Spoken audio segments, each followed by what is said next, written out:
Bien, y vamos a continuar con más en Noticias 28M. Ahora ya nos encontramos en nuestra sección de Innovando Conciencia. El día de hoy vamos a hablar de un tema interesante que a lo mejor muchas y muchos no conocen. Es el tema denominado fatiga en materiales, en aceros avanzados, pero pues no, por fatiga a lo mejor podríamos entender alguna otra cosa, pero este es un fenómeno que se produce en los materiales, y para que nos expliquen más a detalle de qué se trata, se encuentra ya aquí con nosotros en el estudio de Noticias 28 el doctor Diego Emilio Lozano de la Garza. Él es pues director investigador de la Universidad de Monterrey. Bienvenido, buenos días, gracias por estar aquí con nosotros. Buenos días, Estrella, gracias. Oiga, pues platíquenos, digo, ya adelantábamos un poquito el tema y a lo mejor nos podemos ir como que por otro lado con la palabra fatiga, pero platíquenos de qué se trata y qué significa la fatiga en los aceros avanzados. Muy bien. Pues mira, nosotros ahí en la universidad estudiamos este tema de fatiga en aceros en conjunto con la industria, y lo que sucede es que los materiales presentan un fenómeno de falla que cuando están sujetos a cargas cíclicas, es decir, cuando yo, por ejemplo, lo digo muy fácil, una cadena yo puedo decir que aguanta 100 kilogramos de ahí colgados, ¿no? Okay. Pero si esa cadena la estoy estirando, con un peso ahí de 50 kilos, pues no debería romperse. Pero si lo estoy haciendo continuamente, se va a romper. Entonces, fallan a una carga mucho menor de la que deberían de fallar. Entonces, normalmente todos los componentes que están sujetos a movimiento, lo que es maquinaria, vehículos, todos los, vehículos de transporte, las aeronaves, tienen que estar diseñados contra fatiga, es decir, contra una carga pueden fallar contra una carga más baja. Y normalmente, históricamente, todos los accidentes catastróficos que vemos de aviones, o por ejemplo el que vimos del metro en el 2021 en la Ciudad de México, ¿por qué falló? El material falló por el fenómeno de fatiga.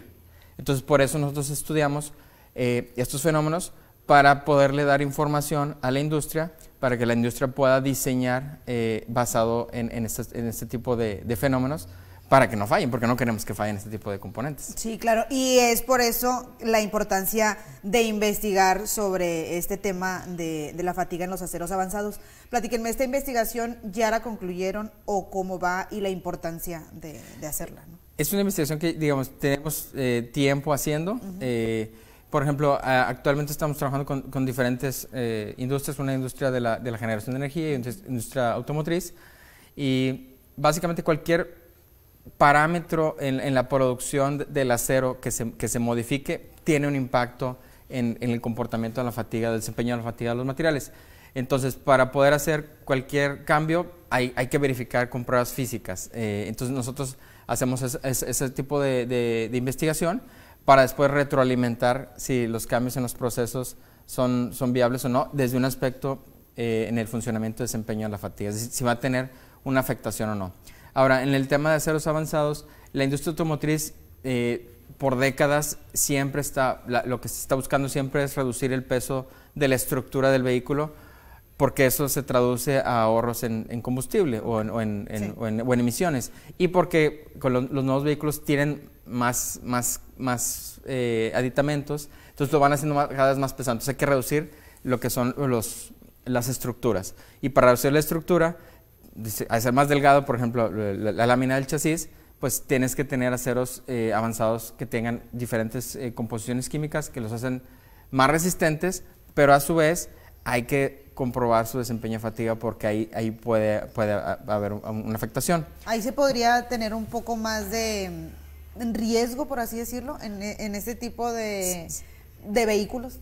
Se hacen estudios, no hay riesgo porque se diseñan para que no haya ese riesgo, pero se tiene que tener esa información para poder diseñar adecuadamente. Entonces, por ejemplo, digamos, nosotros pues vemos la carcasa del vehículo, pero abajo del vehículo pues está el chasis, y el chasis son láminas que están soldadas, y esas uniones soldadas eventualmente están haciendo este movimiento, con las cargas del vehículo se están moviendo. Eso es la fatiga.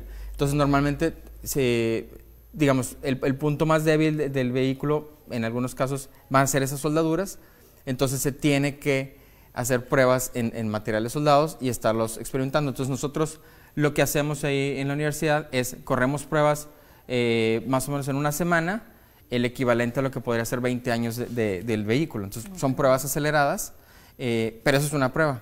Nosotros, para poder probar un material, tenemos que hacer muchas pruebas para repeticiones y para estadísticamente validar que el producto o el proceso está adecuado para ese componente, y nos puede tomar hasta 3 meses sacar realmente un resultado. Ya si se van a probar varios parámetros de la producción, pues nos puede tomar un par de años sacar todo el espectro de posibilidades que hay, ¿no? Sí, era mi duda ahorita que mencionaba que era solamente en un componente. Ya sí se tardan más tiempos, pero me imagino que todo este proceso, aún y que podría ser tardado, pues vale completamente la pena, ¿no? Revisarlo, sí, investigar. Completamente. De hecho, en el diseño de los vehículos normalmente se está diseñando a 7 años con antelación.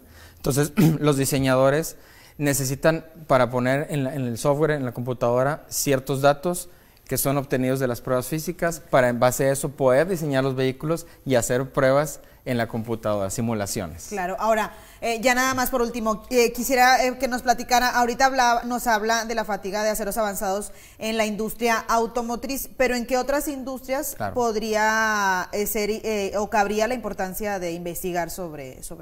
En la industria médica, por ejemplo, también tenemos algunos proyectos donde el diseño de prótesis, por ejemplo, una prótesis de cadera, la prótesis va a estar sujeta a cargas, porque, pues, digamos, no constantes, sino, digamos, a golpes o cíclicas, por caminar la marcha de la persona, y una prótesis de cadera está sujeta a fatiga. Entonces, eventualmente se va a quebrar, ¿sí?